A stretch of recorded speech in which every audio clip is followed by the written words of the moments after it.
ইলাহা ইল্লাল্লাহ লা ইলাহা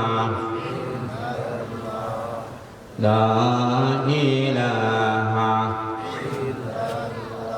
ও তোর কোন দিন যেন আয়সা যাবে আজরাইল হাতের ওই চিঠি, ওই যে দেখো ডাকিতেছে আমায় কবরের মাঠে। লা ইলাহা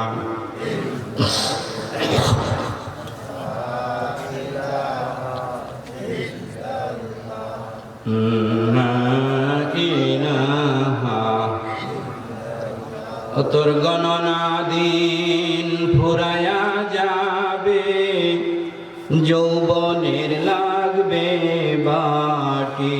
ও তোর গণনা দিন ফুরায়া যাবে, যৌবনের লাগবে বাটি। ওই যে দেখো ডাকিতেছে আমায় কবরের মাটি। লা ইলাহা ইল্লাল্লাহ লা ইলাহা। বলেন আল্লাহ তোমার জান্নাতে যাব, বলেন আল্লাহ তোমার জান্নাতের বাগানে বসে, আওলাদে রাসূলের মাহফিলে বসে আমরা মধুর কালাম প্রিয় নবীর হাদিস শুনিব। আমরা তোমার জান্নাতে যাব, বলেন আমরা তোমার এই মাহফিলে আয়েশায় আমরা জিকির নবীর প্রতি দরুদ পড়িব। আমরা তোমার জান্নাতে যাব। লা ইলাহা ইল্লাল্লাহ লা ইলাহা লা ইলাহা ইল্লাল্লাহ মুহাম্মাদুর রাসূলুল্লাহ সাল্লাল্লাহু আলাইহি ওয়াসাল্লাম। আলহামদুলিল্লাহ সুম্মা আলহামদুলিল্লাহ। গঙ্গায় খাদিমুল কোরআন নুরানিয়া মাদ্রাসা এলাকাবাসীর উদ্যোগে 2 দিন ব্যাপী ইসালে সব মাহফিল, উত্তম মাহফিলের আছে শেষ দিন, শেষ অধিবেশন উপস্থিত হয়েছেন পাক ভারত উপমহাদেশের অন্যতম আধ্যাত্মিক রাহবার, সুদূর ভারতের মেদিনীপুর হইতে আগত আওলাদে রাসূল মুজাহিদে ইসলাম পীরে কামেল শাহ সুফি হাফেজ মাওলানা কারি সৈয়দ আলী আসগর সাহেব মাদ্রাসাল্লাহ আলী। আমরা হুজুরের নেক হায়াত কামনা করি, সকলে বলেন আমিন।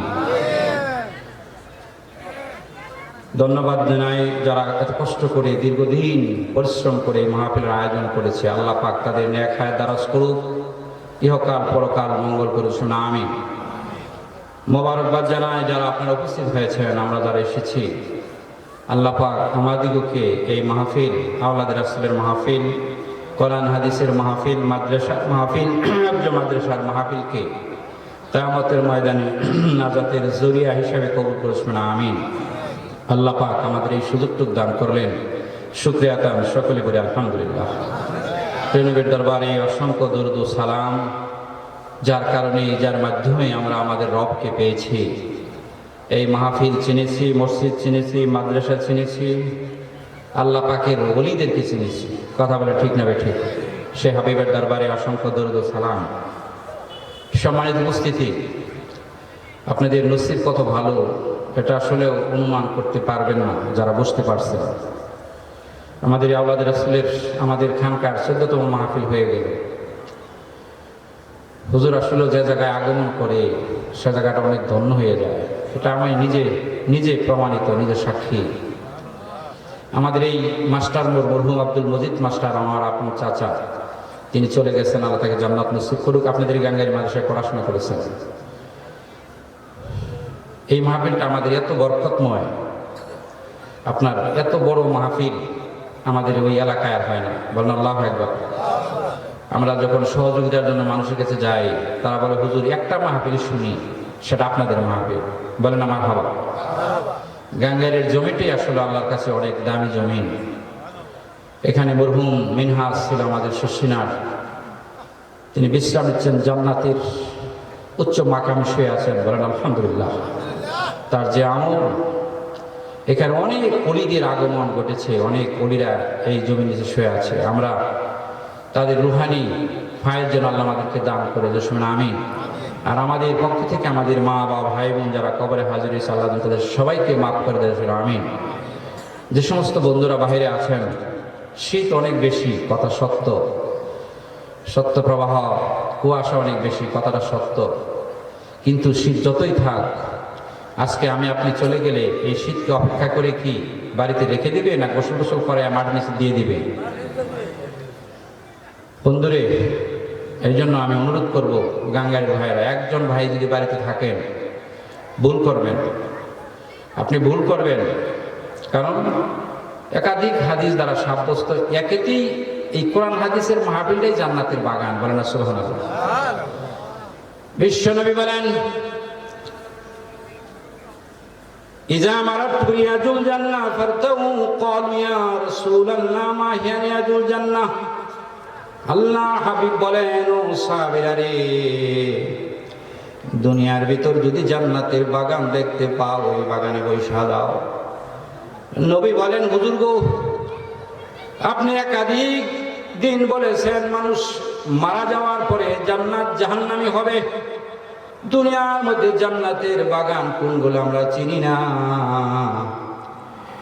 আমার নবী বলেন, যেই মজলিসটায় শুধু কোরআন হাদিসের কথার জন্য সাজানো হয়, আল্লাহ পাকের জিকিরের জন্য সাজানো হয়, ওই মজলিসটা জান্নাতের বাগান হয়ে যায়। আমার আপনার গুনার পরিমাণ কত, নিজের ব্যাকগ্রাউন্ডের দিকে তাকাইলে নিজে বুঝি, কথা বলেন ঠিক না ঠিক? এত বড় অপরাধী হইয়াও যদি আল্লাহ পাক দুনিয়ায় থাকতে জান্নাতের বাগানে বসার ব্যবস্থা করে দেয়, আর নিয়ত যদি ভালো থাকে রে, এই বসাটাই তার নাজাতের জন্য যথেষ্ট হয়ে যেতে পারে। আল্লাহর হাবিব বলেন, এই জান্নাতের বাগানে যারা আসবে, চারটি ফজিলতের মধ্যে তারা ডুববে। লা ইয়াকউদু কাওমা ইয়াযকুরুনাল্লাহ ইল্লা হাফাতুমুল মালায়েকা ওয়া গাশিয়াতুহুমুর রাহমাহ ওয়া নাযালাত আলাইহিমুস সাকিনাহ। মারহাবা। যাকারা ফী মান ইনদাহু, যেই সমস্ত বন্ধুরা কুয়াশারে কুয়াশা মনে করলেন না, শীতের শীত মনে করলেন না, আল্লাহর মহব্বতে, রাসূলের মহব্বতে, আওলাদের রাসূলের ভালোবাসায়, নুরানি মাদ্রাসার ভালোবাসায়, হেফজ মাদ্রাসার ভালোবাসায় যারা এই মাহফিলে বসে গেল, আমার নবী বলেন, অগণিত রহমতের ফেরেশতা তাদেরকে বেষ্টন করে দাঁড়িয়ে গেল। এখানেই শেষ নয়, রহমতের চাদর তার উপরে লটকায় দেওয়া হলো। যতক্ষণ পর্যন্ত কোরআন হাদিসের কথাগুলো বসে বসে শুনবে, ততক্ষণ পর্যন্ত বৃষ্টি বা কুয়াশার মতো তার উপর রহমত নাজিল হতে থাকবে। এখানেই শেষ নয়, আমার নবী বলেন, আল্লাহ পাক নিকটতম ফেরেশতাদের কাছে বলতে থাকে, ফেরেশতারা রে, তোমরা বলেছিলা দুনিয়ায় মানুষ বানায় না, মারামারি করবে, কাটাকাটি, রক্তপাত করবে, ইবাদত বন্দেগী করবে না। আজকে তাকায় দেখো, গঙ্গারের মাটিতে তাকায় দেখো, সারাদিন আমার হুকুমগুলো মানছে, নিজের অর্থ উপার্জন করছে।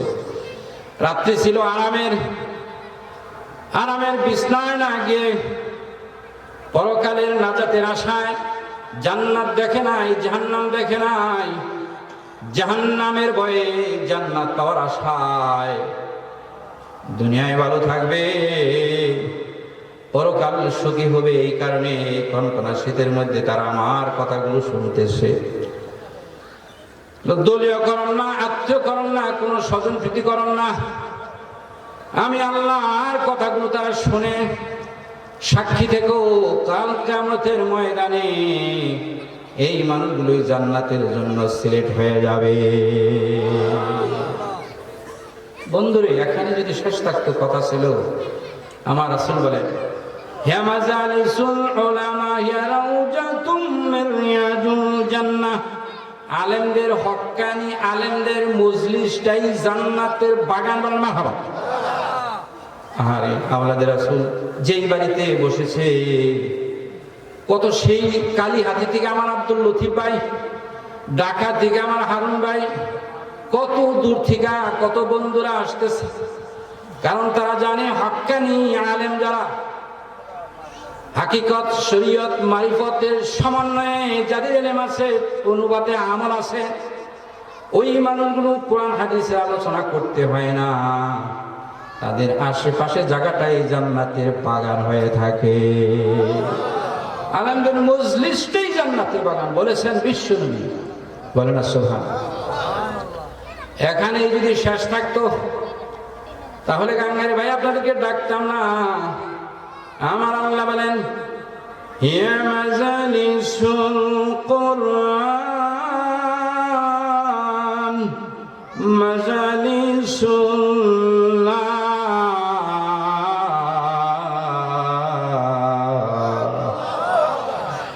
আমার হাবিব বলে রে কোরআন হাদিসের মজলিস আল্লাহর মজলিস। যেজন আল্লাহর মজলিসে বসিবারও চাও, সেজন বসো গো পীর আউলিয়ার। পীর আউলিয়ার সহবত যদি স্বল্পকাল হয়, শতাব্দীর চাইতে তবু ভালো হয়। বলেন মারহাবা। লিল্লাহে তাকবীর, লিল্লাহে তাকবীর। আওলাদের রাসূল বলেন মারহাবা। নুরানিয়া মাদ্রাসা, হাফিজিয়া মাদ্রাসা বলেন মারহাবা। আজকের মাহফিল বলেন মারহাবা। আলহামদুলিল্লাহ, আমরা অত্যন্ত অন্তর থেকে শান্তি উপলব্ধি করতেছি। কথা বলা ঠিক না ঠিক? যে আমরা আওলাদ রাসূলের মাহফিলে, কোরআনের মাহফিলে, হাদিসের মজলিসে, আলেমদের মজলিসে, এখানে অনেক আলেম আসবে, আপনি চিনবেন না, যারা এসে চুপ করে বসে হুজুরের কথা শুনবে। হুজুরের প্রত্যেকটা মাহফিলে অসংখ্য আলেম, আমরা বহু দূরে ছুটে চলে যাই। সেই পাবনা সাথিয়ায়, সেখানেও গত বছর 17 তারিখে গিয়েছিলাম, এই বছর হয়তো যাওয়া হতে পারে। বন্ধুরে, একটা কথা জেনে রাখবেন, মানুষ যত বড় শিক্ষিত হোক, একজন ডাক্তারের কাছে যদি না থাকে ডাক্তার হতে পারে না। কথা বলে ঠিক না বেটে? প্র্যাকটিক্যাল জিনিস যতক্ষণ পর্যন্ত না দেখে, সে যত বড় শিক্ষিত হোক, যত বড় বইয়ের জ্ঞান থাকে, ডাক্তার হতে পারে না। হতে পারে? একদম দুর্বল নরমাল একটি কাজ, রাজমিস্ত্রি বলেন, কাঠমিস্ত্রি বলেন, আপনার মোটর সাইকেল চালানো বলেন, যে কিছু বলেন না কেন, এটা একজনের ওস্তাদ সাহেব একটু প্রশিক্ষণ দেওয়ার মতো একজন লোক লাগে। কথা বলে ঠিক নেবে? এই জন্য বন্ধুরা, স্মরণ অক্ষরে লিখে নাও, তুমি যদি আল্লাহর ওলি হতে চাও, আল্লাহর বন্ধু হতে চাও, যারা আল্লাহর ওলি হয়েছে, যারা আল্লাহর বন্ধু হয়েছে, তাদের নিকটে তোমাকে যেতে হবে। আল্লাহ পাক বলেন, আল্লাহকে ভয় করো, সত্যবাদীদের সাথী হও, ওয়া কুনু মা'আস সাদিকিন। সত্যবাদীদের সাথী হও। কেন? তুমিও সত্যবাদী হতে পারবা। ওলিদের সাথী হও, তুমি ওলি হতে পারবা। বন্ধু, ওলি হওয়ার দরকার আছে কি নাই? আরে আজকে আমার ক্লাসমেট, আমার এক বন্ধু মাহবুব, বাড়ি হইল আপনার সেই চাঁপাইনবাবগঞ্জ, এক ক্লাসে পড়াশোনা করেছে, আজকে সে কবরে শুয়ে গেল। আফসোস করলো, কত মহব্বত করছে বন্ধু, বয়স আমাদের চাইতে কম। এই জন্য বন্ধুরা, যে কোনো সময় আমি আপনি নাই। কথা বলে ঠিক না বেঠিক? এই গাঙ্গারের মাহফিল থাকবে, মাটি থাকবে, আমি আপনি কবরে শুয়ে যাব। কি নিয়ে শুয়ে যাব? একটু ফিকির করে, একটু বুঝে নেওয়াটাই মানুষের জীবনের সবচেয়ে বড় মূল উদ্দেশ্য। কথা বলে ঠিক না বেঠিক? জিকির করেন লা ইলাহা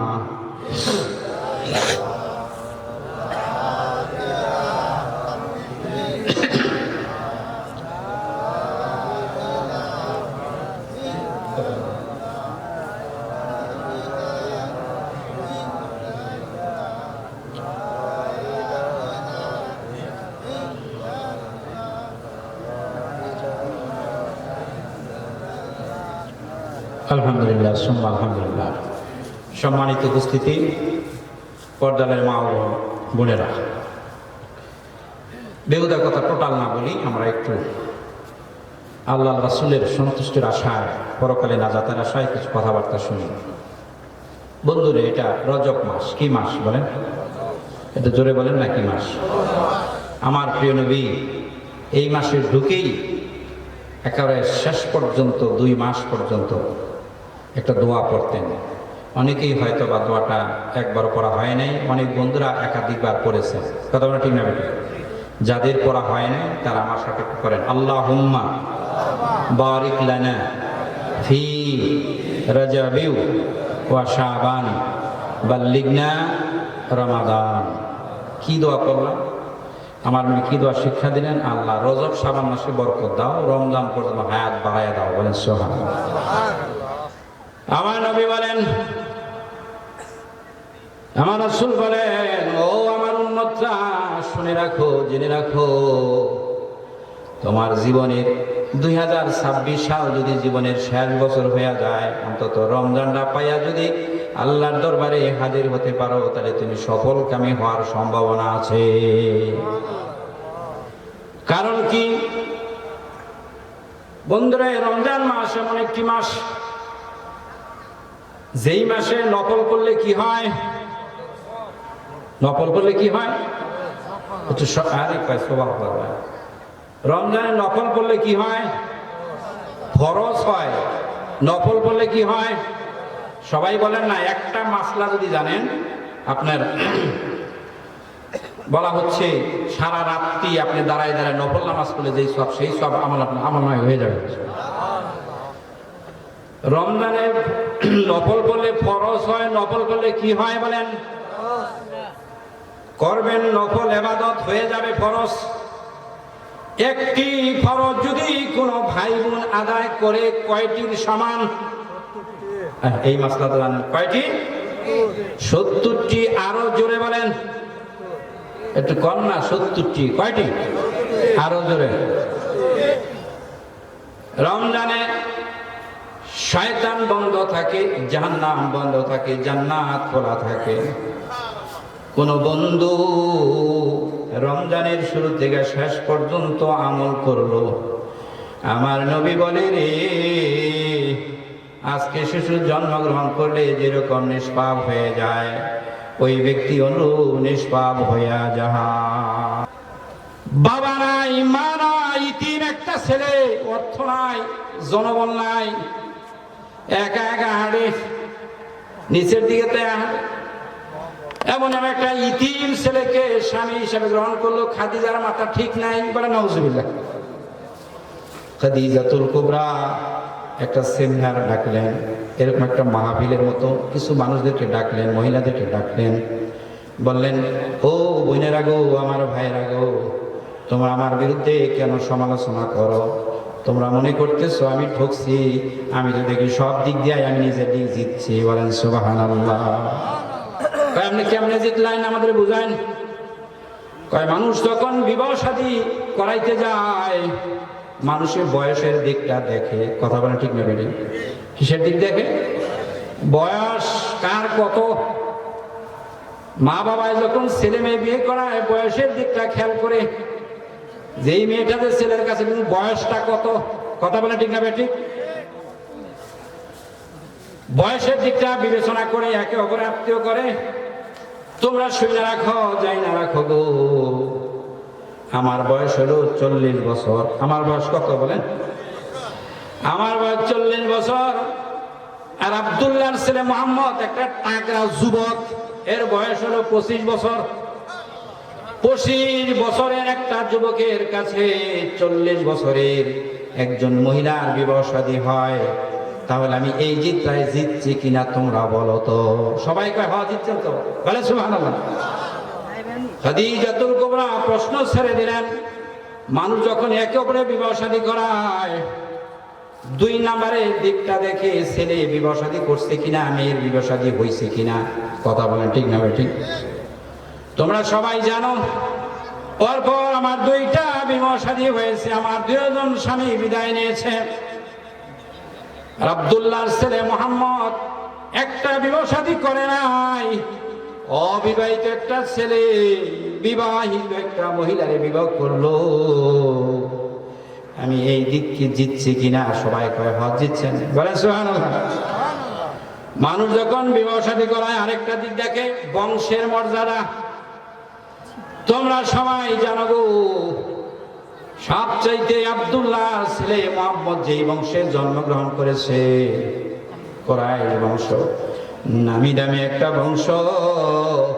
একটি নরমাল বংশের মেয়ে বিবাহ শাদী করলেন, তাহলে আমি এই দিক দিয়েও তো জিতলাম, বলেন সুবহানাল্লাহ। তবে হ্যাঁ, আমি একটা দিকে ঠকছি, তোমরা বলতে পারো।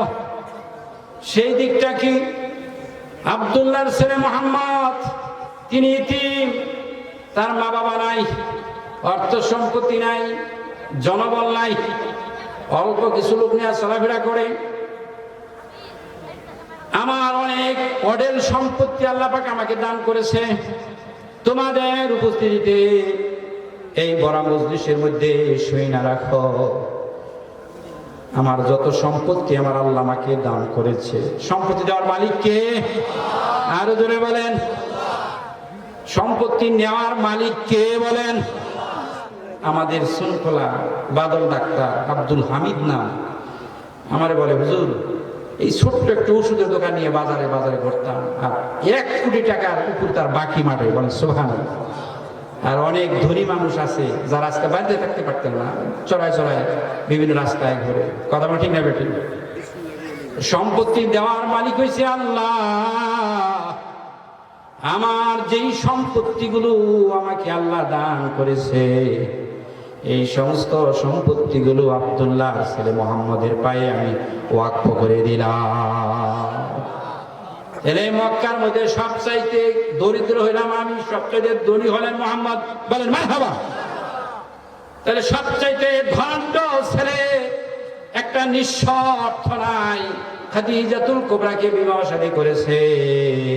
তাহলে আমি এই দিক দিয়েও জিতলাম, বলেন মারহাবা। সমালোচনা বন্ধ করে দিলেন।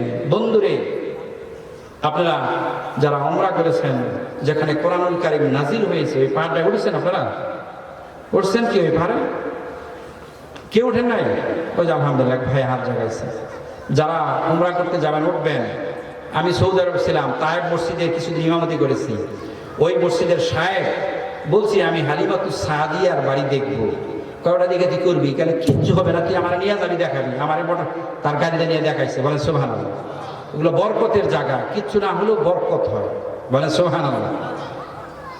বন্ধুরে, হাদিস শরীফ আসছে, হক্কানি আলেম যদি একটা রাস্তা দিয়ে হেঁটে যায়, হাদিস শোনাচ্ছি আপনাদের, যদি আবার বলতেছি না, 40 দিনের কবর আযাব মাফ হয়ে যায়, বলেন সুবহানাল্লাহ। আমি হাদিসটি যখন পড়ি আর শুনি, মনে মনে ভাবি, আরে একজন হক্কা আলেম যদি রাস্তা দিয়ে হেঁটে গেলে যদি 40 দিনের কবর আযাব মাফ হয়, হাত তুলে দোয়া করলে কত বছরের কবর আযাব মাফ হবে আমি জানি না, বলেন সুবহানাল্লাহ।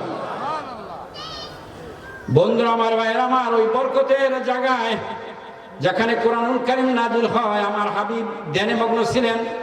আমি কে, কোথা থেকে আসলাম, কে আমারে বানাইলো, আমার কি করণীয়, আমার কি দায়িত্ব, ধ্যানে মগ্ন ছিলেন। খাদিজাতুল কুবরা স্বামীর খেদমত করবে। ও মা বোনেরা, ভালো করে শুনে রাখো, স্বামীর খেদমত করতে গিয়া খাদিজাতুল কুবরা এক হাতে পানি নিয়েছেন, আরেক হাতে রুটি নিয়েছেন। একজন মহিলা মানুষ এরকম লম্বা উঁচু জায়গা, এরকম পাহাড়ে রাস্তা, যেখানে কোনো রাস্তা নাই, দিনে কোনো কোনো ঐতিহাসিক বর্ণনা করেন খাদিজাতুল কুবরা 2 বার করে সাউতুল হেরায় উঠেছে। আল্লাহ পাক এত খুশি হইলেন, জিবরাইলের মাধ্যমে খাদিজাতুল কুবরাকে সালাম জানালেন, বলেন মারহাবা। ও মা বোনেরা, তোমাদের কথা ওইদিকে বলা যাবে না, একটু শুধু শুইনা রাখো। আমার নবী বলে রে, যেই মহিলা স্বামীকে খুশি করাতে পারলো, কি করাতে পারলো বলেন? আরো জোরে বলেন না। এখন খুশি কেমনে করাবা সেটা তোমার ব্যাপার।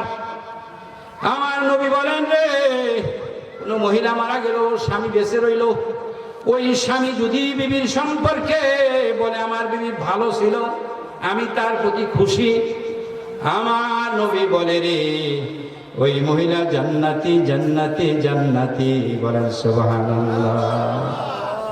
চারটি কথা বলেছেন, যারা নামাজ পড়লো, রোজা রাখলো, পর্দায় থাকলো, আর স্বামীর খ্যাতমত করলো। স্বামীর খ্যাতমত এইখানে যাই আল্লাহর নবী এই হাদিসটা বলেছেন। আল্লাহর হাবিব বলেন যে স্বামী বেঁচে রইল, বিবি মারা গেল, যে কোনো ভাবেই হোক তার স্বামী যদি তার খুশি থাকে, আমার নবী বলেন ওই মহিলা জান্নাতি, বলেন সুবহানাল্লাহ। দুঃখের বিষয়, অনেক বন্ধুরা আমাদের কাছে অভিযোগ করে, আমরা ইমামতি করি, আমাদের কাছে অনেক ভাইরা খুব আফসোস করে, হুজুর একটা বউ পাইছিলাম, আল্লাহ দিলে এরকম বউ জানি মানুষের কপালে মাপায় না, খুবই কম, খুবই কম, কিন্তু অনেকেই আছে স্বামীর ভক্ত। কথা বলে ঠিক না বেঠিক? মা বোনেরা শুনে রাখো, 2-3টা হাদিস। আমার নবী বলেন স্বামীর ছোট্ট একটু কাজ করলো, বাজারে যাবে, কোথায় যাবে বলেন? আমার পূর্ববর্তী বক্তা বললেন মহিলা প্যান্ডেল ভর্তি, এই জন্য আমি কয়েকটা হাদিস শোনাবো, আপনারা রাগ করবেন? ও মা বোনেরা শুনে রাখো, আমার নবী বলেন স্বামী বাজারে যাবে, কোথায় যাবে? বাজারে যাবে। ওই যে ঘরের মধ্যে ব্যাগটা, ওই ব্যাগটা যদি তুমি হাতে ধরাইয়া দাও, ওই ব্যাগটা দিতে কয় ঘন্টা লাগবে? কয়েক ঘন্টা? মারহাবা, আমার এক ভাই বলছে কয়েক সেকেন্ড দরকার। আরে স্বামী সারাদিন অর্থ উপার্জন করছে, বাজারে যাবে, ব্যাগটা তো নিজের হাত দায় নিতে পারে, কথা বলে নিতে পারে না, কিন্তু সমস্যাটা কোথায় মাগো? তুমি তো ঠকে গেলা। কারণ আমার নবী বলেছেন স্বামীর ছোট্ট একটা খেদমত যদি কোনো বিবি করে রে, নফল নামাজ, নফল কোরআন তেলাওয়াত করলে যেই সওয়াব হইতো, আল্লাহ পাক তার আমল নামায় সেই সওয়াব দিয়ে দেয়। মা বোনেরা, অনেক মা বোনেরা আছে যদি ব্যাগ চায় স্বামীর, আমার ব্যাগটা দেওয়া বাজার, ব্যাগ হাত নিবার পারো না? হ্যাঁ, ব্যাগটা নিতে পারো না? তোমার সাথে কাম ক্ষমা কম নাকি? ও মা, ব্যাগটা তো নিতে পারে, কিন্তু তুমি তো ঠকতেছো। কথা বলে ঠিক না ভাই? ঠিক। ওই ব্যাগটা ধরাই দিলেই তোমার সোয়াব হইতো, আর মাটির নিচে গেলেই তোমার সোয়াবের দরকার। কথা বলে ঠিক না ভাই? ঠিক। আমার নবী বলে রে, এই যে সামান্য সামান্য সহযোগিতা করলা, এই সহযোগিতার কারণে কোনো স্বামী যদি হেসে দেয়, কি করে বলে? একটু হাসা দেয়, মুচকি হাসি দেয়, অন্তরের মধ্যে যদি তার একটু ভালো লাগে, আরে আমার বিবির কাম তো কম না, গরু কত রাখে, কথা বলে ঠিক না বেটি? ছাগল রাখে, হাঁস মুরগি, 3 বার করে রান্না বান্না, ঘর, কত কাজ, কাজের কোনো শেষ নাই। এত কাজ করার পরেও আমি বাজারে যাব, বাজারে ব্যাগটা ধরাই দিল, পান খাবো, পান্ডা বানাই দিল, নামাজ পড়বো, ওজুর পানি ভরে দিল, বাজার থেকে আসলাম, আমার হাত থেকে বাজারে ব্যাগটা নামায় আনিল। এইগুলা দেখে কোন স্বামী যদি খুশি হয়ে যায়, আমার নবী বলে রে, 1.5 লাখ টাকা খরচ কইরা উমরা করলে যে সওয়াব হইতো, সেই সওয়াব ওই মহিলার আমল নামায় আমার আল্লাহ পাক দিয়ে দেয়। বন্ধুরে, অনেক সবাই না, অনেক বিবির এমন আছে একটু ত্রুটি যদি হয়, আয়া বললেন হুজুর বিবিরে আজকে ব্যবসায় লস গেছে, কি হয়েছে বলেন? আপনি কার সাথে, বিয়ে বউর সাথে শেয়ার করবেন, তাই না? অনেক বউ আছে কয় তোমার ব্যবসা লাভ হইল কেবে, সারা জীবন তো খালি লজই লজই শুনে। আচ্ছা, একদিকে ব্যবসায় লস গেছে, আরেকদিকে বউয়ের ধাক্কা, এরকম জাতের স্বামী যদি থাকে কি করবো আপনারা বুঝুন? তুমি যদি বলতে পারতা বিবিরে, তুমি যদি বলতে পারো প্রাণের স্বামী একদিন ব্যবসায় লস গেছে, তাতে কি হয়েছে? 1 সপ্তাহে 7 দিন, 30 দিনে 1 মাস, আজকে তোমার ব্যবসায় লস হয়েছে, আগামী দিন আমার আল্লাহ তোমার ব্যবসায় লাভবান করাইয়া দিতে পারে। ব্যবসায় লস গেয়া যেই কষ্ট, যেই মন খারাপ হয়েছিল, তুমি চলতে বলতে আমার প্রাণের স্বামী তোমার মন খারাপ করার দরকার নাই, দরকার হয় 2 বার খাবো, 3 বার খাবো না।